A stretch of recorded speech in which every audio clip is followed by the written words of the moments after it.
Eleanor Hayes, 78, arrived at a small-town diner to celebrate her birthday, but no one from her family showed up. She quietly asked the waitress to cancel the extra reservations. The place held memories of her late husband Thomas, making this her first birthday without him. She had come early, dressed carefully, still hoping her children and grandchildren would walk through the door. From across the room, a Navy SEAL noticed the quiet sadness in her eyes and made a decision that would change her night forever. Before we begin, tell us where you're watching from, and if this story touches your heart, please make sure to subscribe for more. Your support truly means the world. Snow drifted softly across the quiet Wyoming street, the wind whispering against frosted windows, carrying the kind of silence that made memories feel louder than voices. Inside Miller's Diner, warmth wrapped itself around every wooden beam and worn leather booth, a sanctuary of golden light against the winter's bite. The scent of roasted meat and fresh bread lingered in the air, but at the far end of the room, near a window blurred by frost, sat a woman whose presence felt like a quiet echo rather than a part of the room. Eleanor Hayes, 78 years old, carried herself with a fragile dignity that had not yet surrendered to time. She was small in stature, her shoulders slightly hunched from years of carrying burdens no one else had noticed. Her silver-gray hair pulled into a loose, thinning bun at the nape of her neck. Her face was lined deeply, not only by age but by patience, wrinkles shaped by years of waiting, forgiving, and enduring. She wore a faded brown wool coat that had clearly seen many winters, its sleeves slightly frayed, yet carefully brushed clean, as if she still believed appearances mattered to someone. Eleanor sat before a long table prepared for six. 6 neatly arranged plates, 6 glasses catching the soft amber light, 6 folded napkins untouched. Her hands rested gently in her lap, fingers intertwined as if holding on to something invisible. She glanced at the empty chairs one by one, and for a fleeting moment she imagined them filled. Her daughter Emily, tall, sharp-featured, always rushing, her dark hair tied back in a tight, practical style, would sit to her right, tapping impatiently at her phone between forced smiles. Her son Michael, broad-shouldered, with a beard that had grown prematurely gray, his voice always too loud to hide discomfort, would argue about something trivial, just to keep silence away. And little Sophie, her granddaughter, with bright, curious eyes and a habit of swinging her legs beneath the table, would lean toward Eleanor and whisper secrets she never intended to keep. Eleanor exhaled softly, the illusion dissolving like breath on cold glass. She reached for her watch, an old silver piece that had once belonged to her late husband, Thomas Hayes, a man whose laughter had once filled rooms the way silence filled them now. "They'll come," she murmured to herself, her voice steady, practiced. It was the same tone she had used for years, the tone of someone who had learned to soften disappointment before it fully arrived. Across the diner, seated alone at a smaller table, Daniel Carter watched without meaning to. He was 35, a Navy SEAL on leave, though the word leave felt misleading. Men like him never truly left anything behind. Daniel was tall, built with the kind of controlled strength that came from years of relentless discipline, his broad shoulders stretching the fabric of his Navy working uniform Type 3. The digital camouflage seemed almost out of place in the warmth of the diner, yet it clung to him like a second skin.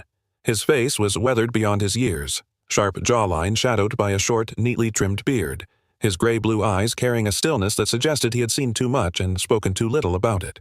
There was a scar just beneath his right cheekbone, faint but deliberate, a quiet testament to a moment he never explained. At his feet lay Rex, a 5-year-old German shepherd with a classic black and tan coat, muscular and alert even in rest. Rex's ears twitched at every subtle shift in the room, amber eyes scanning with quiet intelligence. Unlike Daniel, Rex did not pretend to relax. His loyalty was not passive. It was vigilant, constant, a silent promise that danger would never arrive unnoticed. Daniel lifted his glass but didn't drink. His gaze had drifted back to Eleanor more times than he cared to admit. There was something familiar in the way she sat, not physically, but in the quiet acceptance that seemed to settle over her like dust. He had seen that look before, in men who waited for rescue that never came, in comrades who stopped expecting backup long before the mission ended. A young waitress approached Eleanor's table, her name tag reading Sarah. She looked to be in her mid-20s, slender with light freckles scattered across her cheeks, her blonde hair tied loosely into a ponytail that never quite held together. There was kindness in her eyes, but also uncertainty, the kind that came from wanting to help and not knowing how. "Ma'am," Sarah said gently, offering a small smile, Would you like to order something while you wait?" Eleanor returned the smile, though it wavered just slightly at the edges. "Not yet, dear," she replied softly. "I'll wait a little longer. They should be here soon." Sarah hesitated, her eyes flicking briefly to the empty chairs, then back to Eleanor. "Of course," she said, though her voice carried a quiet doubt she tried to hide. "Just let me know." Minutes passed, then more. Time in the diner moved forward, but at Eleanor's table it seemed to stretch thin and fragile. The laughter of other guests grew louder in contrast, plates clinking, glasses raised in celebration. Life continued around her, indifferent to the stillness at her table. Eleanor finally reached for her phone. Her hands were steady, though the movement felt heavier than it should. She tapped a name, Emily, and brought the phone to her ear. It rang, once, twice, then slipped into silence. "Hello, sweetheart," Eleanor said after the tone, her voice brightening artificially. "I'm already here. Take your time, no rush." She ended the call quickly, before the quiet could answer her. Daniel's jaw tightened slightly. He looked away, but not for long. Another 10 minutes passed before Eleanor gently raised her hand. Sarah returned almost immediately, concern now more visible. "Yes, ma'am?" Eleanor smiled again, softer this time, like something within her had finally settled into place. "I think," she began, pausing as her eyes drifted once more across the empty chairs, "you can go ahead and cancel the rest of the reservations." She folded her hands again, calm, composed. "Looks like it's just me tonight." The words were simple, but they carried a weight that seemed to ripple quietly through the air. Rex lifted his head first, then Daniel did. Daniel Carter did not move immediately, as if the moment itself needed permission to be disturbed, but Rex had already decided. The German shepherd rose slowly from the floor, muscles shifting beneath his thick black and tan coat, ears standing upright like silent sentinels. His amber eyes locked briefly on Eleanor, then flicked toward the entrance, then back again, reading the room in ways humans often failed to. Daniel exhaled quietly, set his glass down, and stood. His movements were controlled, deliberate, the kind that came from years of training where hesitation could cost lives. As he approached Eleanor's table, the worn wooden floor creaked faintly beneath his boots, announcing him in a way his instincts usually avoided. Eleanor looked up, her pale blue eyes widening slightly, not in fear, but in surprise, the gentle kind that comes when the unexpected interrupts loneliness. "Ma'am," Daniel said, his voice calm, steady, carrying a warmth he did not often allow himself. "Mind if I sit?" Eleanor blinked, searching his face as if trying to place him in a memory she did not have, then nodded politely. "Of course," she replied, gesturing to the chair across from her. Daniel pulled it out and sat, his posture straight but not rigid, while Rex settled beside him, lying down with his head slightly raised, never fully at rest. Up close, Eleanor noticed the details, the faint scar on his cheek, the tired strength in his eyes, the uniform that marked him as something more than an ordinary passerby. "You don't look like you're waiting for anyone," she said gently, a small smile touching her lips. Daniel shook his head. "No, ma'am, just passing through." He paused, glancing briefly at the empty chairs before returning his gaze to her. "But it looked like you were." Eleanor let out a soft breath, the kind that carried years within it. "I was," she admitted, "or at least I thought I was." There was no bitterness in her voice, only a quiet acceptance that made Daniel's chest tighten in a way he couldn't quite explain. He leaned forward slightly, resting his forearms on the table. "Mind if I keep you company?" he asked. Eleanor studied him for a moment longer, then nodded again. "I'd like that," she said softly. The words felt fragile, as if unused for too long. For a few seconds, neither spoke. Then Rex shifted, his gaze snapping toward the far corner of the diner. Daniel followed the movement instinctively, his training overriding the calm setting.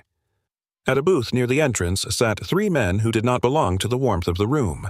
The first was tall and gaunt, his face narrow with a sharp pointed nose and unshaven stubble that gave him a restless, worn look. His name, though unknown to Daniel yet, was Victor Hale, a man whose life had been shaped by opportunism rather than loyalty. Beside him sat a heavier man, broad and thick-necked, with closely cropped dark hair and a permanent scowl etched into his features. Carl Benson, a former construction worker who had traded honest labor for easier, darker paths. The third was younger, perhaps late 20s, with slicked-back blonde hair and a twitch in his jaw that betrayed impatience. Tyler Reed, a man who followed stronger personalities because he had never learned how to stand on his own. They were not loud, Not disruptive, but their eyes drifted too often toward Eleanor's table, their attention lingering just a second too long each time. Rex's low, almost inaudible growl vibrated through his chest. Eleanor noticed the dog's movement and glanced down. "He's beautiful," she said, her voice softening. "What's his name?" "Rex," Daniel replied, reaching down to rest a hand lightly on the dog's head. Rex stilled at the touch, though his eyes never left the men. "He's 5. Smarter than most people I know." Eleanor chuckled quietly, the sound faint but genuine. "I used to have a dog," she said. "Long time ago. My husband brought him home for the children. Said every family needed something that loved them unconditionally." Her gaze drifted slightly, as if following a memory down a long road. "He was right." Daniel nodded, though his thoughts had already begun to split in two, one part present at the table, the other drifting back to places far colder than Wyoming winters. Faces flashed briefly behind his eyes, men in uniform, brothers in arms, laughter cut short by silence that never lifted. He remembered nights where the only thing louder than gunfire was the emptiness afterward. Coming home had not filled that space, it had only made it clearer. "You taught, didn't you?" Daniel asked, pulling himself back to the present. Eleanor looked surprised. "How did you know?" "The way you speak," he said simply. "Patient, like you're used to being listened to, even if no one's listening anymore." The words lingered between them. Eleanor smiled faintly. 42 years, she said. "Elementary school. I spent more time with other people's children than my own, I suppose." There was no accusation in her tone, but the truth of it hung quietly in the air. "Do you regret it?" Daniel asked. Eleanor considered the question carefully, her fingers tracing the edge of her glass. "No," she said at last, "but I do wonder if I taught them too well how to move forward without looking back." Daniel's jaw tightened slightly. He understood that more than he wanted to admit. Rex shifted again, more tense this time. One of the men, Victor, had leaned forward, whispering something to the others, his eyes narrowing as they fixed briefly on Eleanor. Daniel's gaze hardened, the calm surface of him giving way to something deeper, sharper. He didn't move, didn't react outwardly, but something inside him had already changed. Eleanor noticed the shift, subtle as it was. "You've seen things," she said quietly, not as a question, but as a recognition. Daniel met her eyes. "Yes, ma'am," he replied, "and I've learned something from it." "What's that?" Daniel glanced once more toward the men, then back at her. "No one should sit alone on a night that matters." Eleanor's eyes softened, a flicker of something warmer returning. Daniel leaned back slightly, exhaling through his nose as if making a decision. His hand slipped into his pocket, fingers brushing against his phone. The empty chairs around them no longer felt like absence. They felt like something waiting to be changed. And this time, Daniel Carter had no intention of letting the silence win. Daniel Carter did not rush the moment, but when a decision settled into him, it rooted deep, like something long waiting to be planted. His fingers curled around his phone beneath the table, the faint glow lighting the sharp edges of his weathered face for a brief second before he lowered it again, as if weighing not the action, but the meaning behind it. Across from him, Eleanor Hayes sat with quiet composure, though the faint tremor in her hands betrayed the emotional weight she carried. Rex, still at Daniel's side, had shifted from rest to readiness. His ears stood forward, body tense but controlled, eyes flicking between the three men across the room and the entrance, as though anticipating something yet to arrive. Daniel leaned slightly toward Eleanor. "Ma'am," he said gently, "how many people were supposed to be here tonight?" Eleanor blinked, caught off guard by the question. 6, plus me makes 7, she answered softly, her gaze drifting again to the empty chairs. Daniel nodded once, slow and deliberate. "Then let's not waste the seats." Eleanor frowned slightly, unsure whether she had heard him correctly. "I'm sorry?" But Daniel was already dialing. The phone rang only once. A voice answered on the other end, gravelly, worn by years of smoke and long nights. "Yeah?" "It's Carter," Daniel said simply. There was a pause, then a low chuckle. "Didn't think you'd call while on leave. Something wrong?" "Not wrong," Daniel replied, his eyes briefly scanning the room again, locking momentarily with Victor Hale's gaze before returning to Eleanor. "Just need a few people who remember how to show up." Another pause. "How many?" 6 chairs, Daniel said. The chuckle faded into something more serious. "We'll fill them." Daniel hung up without another word, setting the phone down like the decision had already taken shape. Eleanor watched him, confusion softening into something closer to curiosity. "Who was that?" she asked. Daniel leaned back slightly, his expression calm again. "Friends," he said, the kind that don't ask too many questions. Minutes passed, but this time they felt different. The silence around the table was no longer empty. It was expectant. Sarah, the young waitress, returned with fresh water, her eyes darting between Daniel and Eleanor, sensing a shift she couldn't quite name. "Everything all right here?" she asked carefully. "Better than it was," Daniel replied, offering a faint, reassuring nod. Across the diner, Victor Hale leaned back in his seat, his thin lips curling slightly as he whispered to Carl Benson, whose heavy frame shifted with a quiet grunt. Tyler Reed glanced nervously toward Daniel, his jaw tightening. "That him?" Tyler muttered. Victor's eyes narrowed. "Doesn't matter. Old woman's the target." The words were low, nearly lost beneath the hum of the diner, but Rex's ears twitched again, catching tone if not meaning. A low rumble built in his chest. Daniel's fingers tapped once against the table, a silent command. Rex stilled, but the tension remained coiled beneath his fur. Then came the sound. At first, it was distant, barely noticeable over the clatter of dishes and quiet conversation. But it grew, a low, rolling thunder that vibrated faintly through the windows. Eleanor's brow furrowed. "Is that—" she began, but the question faded as headlights swept across the diner windows, one beam, then another, then many. Outside, engines roared to life in unison before cutting sharply, leaving behind a sudden, heavy silence. The front door opened. The first man to step inside was tall, broad-shouldered, with a thick salt and pepper beard framing a square jaw. His name was Marcus Big Mike Donovan, a retired Marine sergeant whose presence carried the weight of command even in civilian clothes. His eyes were sharp but not unkind, scanning the room with practiced awareness before settling on Daniel. Behind him came Olivia Grant, early 40s, a former military medic turned local paramedic, her dark hair pulled back tightly, her posture straight and efficient, the calm confidence of someone who had spent years holding life together with steady hands. Then came Sheriff Lucas Harper, mid-40s, lean but strong, with a weathered face and piercing green eyes that missed little. His uniform was worn but clean, his badge catching the light as he stepped forward with quiet authority. One by one, they entered, filling the space with something more than just presence, something solid, dependable.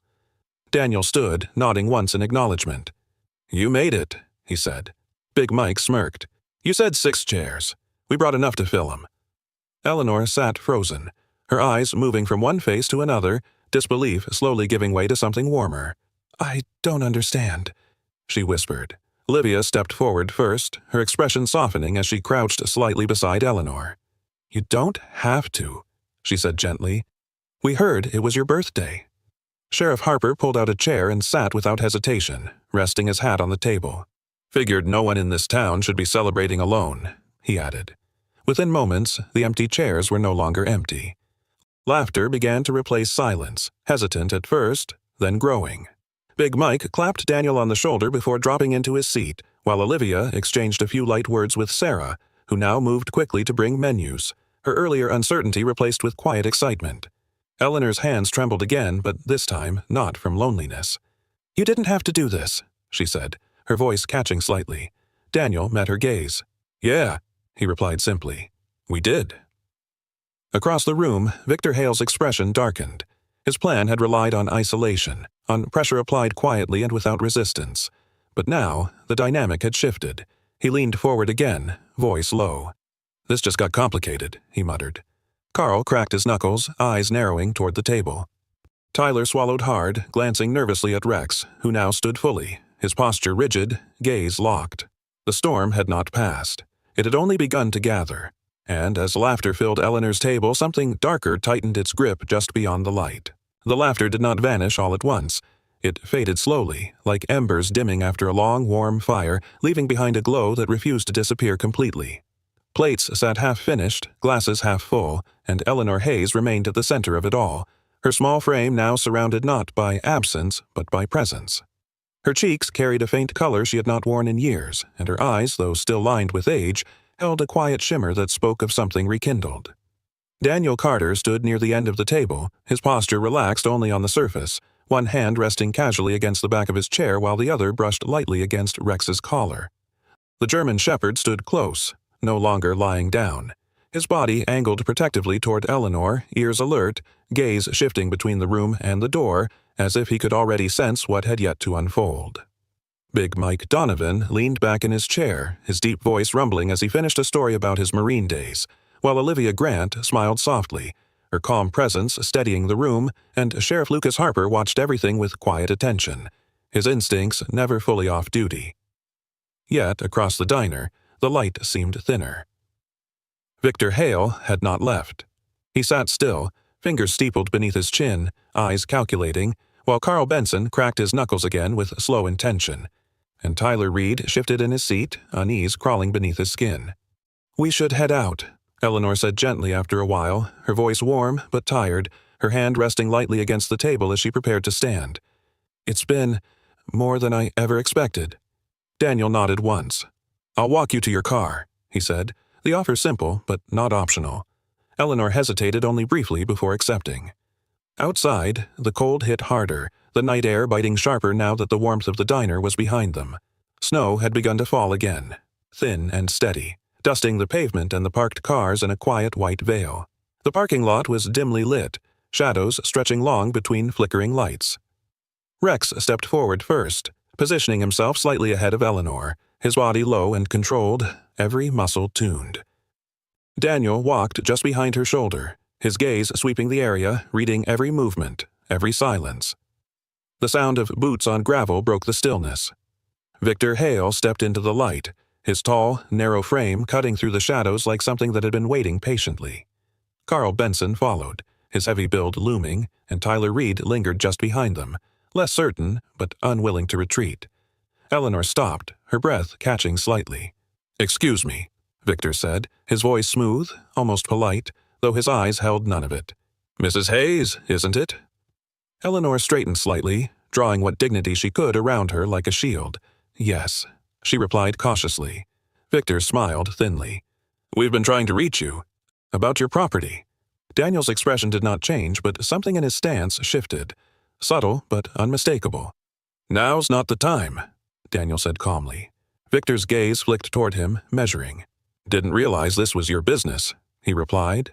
"It is now," Daniel said, his voice still even, but carrying a weight that pressed into the silence.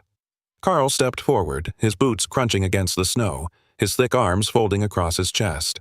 "Look," he muttered, his tone rough, "we're just trying to help the lady out. That place of hers, it's falling apart. Dangerous. She'd be better off selling." Eleanor's hands tightened slightly at her sides. "My home is not for sale," she said, her voice quieter than before but firmer. Tyler shifted behind them, glancing nervously at Rex, whose low growl now vibrated through the air, deeper, more warning than before. Victor's smile faded. "Everything's for sale," he said softly. "Sometimes people just don't realize it yet." Daniel took a single step forward, placing himself fully between Eleanor and the three men. His movements were slow, controlled, the kind that did not invite escalation, but did not allow it either. "You heard her," Daniel said. "It's not for sale." Carl scoffed, taking another step closer, but Rex moved instantly, positioning himself directly in front of Eleanor, his teeth just visible, his stance unyielding. The tension snapped tight, like a wire stretched too far. For a moment, no one spoke. The cold air seemed to freeze around them, every breath visible, every heartbeat louder than it should be. Then Sheriff Harper's voice cut through the darkness. "That enough?" He stepped forward from behind, his silhouette framed by the diner's light, his badge catching the glow as he adjusted his stance. Big Mike and Olivia followed close behind, their presence filling the space with something heavier than intimidation. Certainty. Victor exhaled slowly, his eyes narrowing as he recalculated. "Just a conversation," he said, lifting his hand slightly in mock surrender. "Didn't mean to cause trouble." "Conversation's over," Harper replied. Carl hesitated, his gaze shifting between Daniel, Rex, and the others now gathered. Even Tyler took a step back, the fight draining from him before it had even begun. Victor held Daniel's gaze for a moment longer, something cold passing between them. Then he nodded once. "We'll talk again," he said quietly, before turning away. The three men disappeared back into the shadows, their footsteps fading into the night. Silence returned, but it felt different now, earned, not empty. Eleanor exhaled shakily, her shoulders lowering as the tension released. Daniel turned back to her, his expression softening again. "You all right?" he asked. She nodded, though her eyes remained fixed on where the men had stood. "They've been calling," she admitted quietly. "Letters, too. I didn't think—" She paused, her voice faltering. Daniel studied her for a moment, then nodded slowly. "You won't have to deal with it alone," he said. Eleanor looked up at him, something fragile but hopeful flickering behind her eyes. "You don't even know me," she said. Daniel allowed the faintest hint of a smile. "I know enough," he replied. Rex stepped back to her side, his posture easing just slightly, though his vigilance remained. The snow continued to fall, soft and endless, covering the ground in quiet white. But beneath it, something had changed. This was no longer just a night of kindness. It was the beginning of something that would not be undone. Morning arrived gently, as if the night had whispered to the sun to tread lightly over this small Wyoming town, where snow rested thick upon rooftops and fences like a quiet promise. Eleanor Hayes stood at the edge of her porch, her frail figure wrapped in the same worn brown coat, though today it seemed to carry less weight upon her shoulders. Before her, the yard, once neglected, buried beneath months of quiet abandonment, had begun to stir with life. The sound of boots crunching through snow, the murmur of voices, the clatter of tools. It all felt unfamiliar, yet deeply comforting, like a melody she had once known and nearly forgotten. Daniel Carter stood near the old wooden fence, sleeves rolled slightly despite the cold, his strong frame moving with practiced efficiency as he examined a broken post. The winter light caught the sharp lines of his face, the faint scar beneath his eye now softened by something that had not been there before, a sense of belonging, or perhaps the beginning of it. Rex moved freely across the yard, his black and tan coat bright against the white snow, bounding in wide, joyful arcs that seemed to erase the tension he had carried the night before.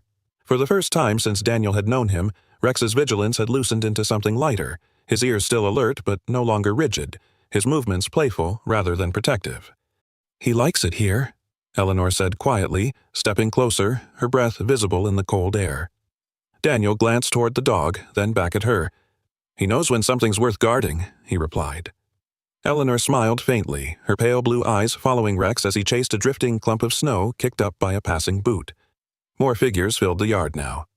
Marcus Big Mike Donovan stood near the side of the house, his broad shoulders hunched slightly as he hammered new boards into place, each strike precise despite his size. Beside him, Olivia Grant knelt near the front steps, carefully tending to a loose railing, her movements calm and deliberate, as though she approached every task with the same quiet care she once gave her patients. Sheriff Lucas Harper leaned against his truck for a moment, arms crossed, observing the work with a faint nod, the kind that suggested approval without needing words. And then there were others, neighbors, townspeople, people Eleanor had not seen in years. Among them was Harold Finch, a thin, elderly man with sunken cheeks and a permanent stoop, his gray hair barely clinging to his scalp.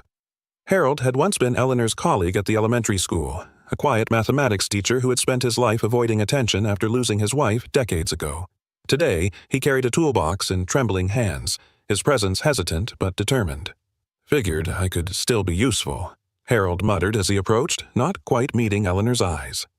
Eleanor's expression softened deeply. "You always were," she replied, her voice warm with recognition. Harold gave a small nod, as if that simple acknowledgement had lifted something heavy from his chest. Nearby, Sarah, the young waitress from the diner, appeared bundled in an oversized coat, her blonde hair tucked beneath a knitted hat, cheeks flushed from the cold.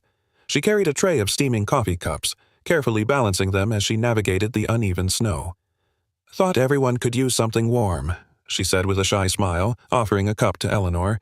"You didn't have to do this," Eleanor said again, though this time the words held no protest, only gratitude. Sarah shrugged lightly. Seemed like the right thing. Daniel watched it all in silence for a moment, his gaze moving from one person to another. The scene unfolded before him like something unreal, a gathering not born from obligation, but from choice.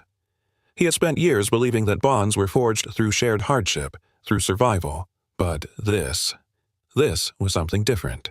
This was people showing up simply because they could. Rex bounded back toward him, dropping a small stick at his feet, tail wagging with quiet insistence.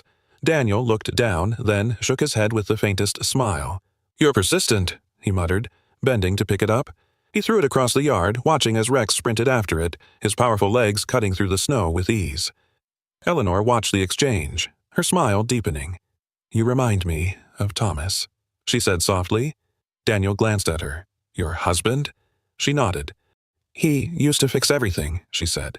"Not because he had to, but because he believed leaving things better than you found them was the only way to live. Daniel's gaze drifted across the yard again, settling briefly on the repaired fence, the strengthened steps, the laughter rising faintly in the cold air.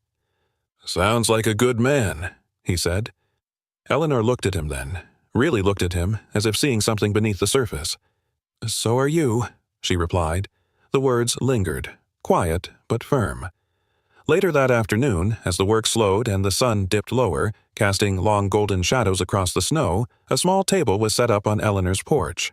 It was simple, nothing like the untouched elegance of the diner the night before, but it was full. A cake sat at the center, slightly uneven, its frosting imperfect, candles placed with uneven spacing. People gathered close, their breath visible in the cooling air, their presence filling every inch of space. Eleanor stood before the cake, her hands trembling once more, but this time for a different reason. She looked around, at Daniel, at Rex sitting calmly at his side, at Big Mike, Olivia, Harper, Harold, Sarah, and all the others who had chosen to stand beside her. Her eyes glistened, but she did not look away. "I thought yesterday was my birthday," she said softly. "Turns out, it was today." A few quiet chuckles rippled through the group. Daniel gave a small nod. "Go ahead," he said. "Make it count." Eleanor looked down at the candles, then back at the faces around her. For a moment, the years seemed to fall away, leaving only the woman she had always been beneath the weight of time. She closed her eyes briefly, then leaned forward and blew out the candles. Applause followed, warm and genuine, echoing softly into the quiet town. Rex barked once, sharp but joyful, as if adding his own voice to the celebration, and in that moment, Eleanor Hayes was no longer alone. Daniel stood slightly apart, watching it all, the cold air filling his lungs, the sound of the laughter settling into something deeper within him. He had come here thinking he was passing through, a man between places, between purposes. But now, as he looked at the home behind him and the people gathered around it, he understood something he had not allowed himself to before.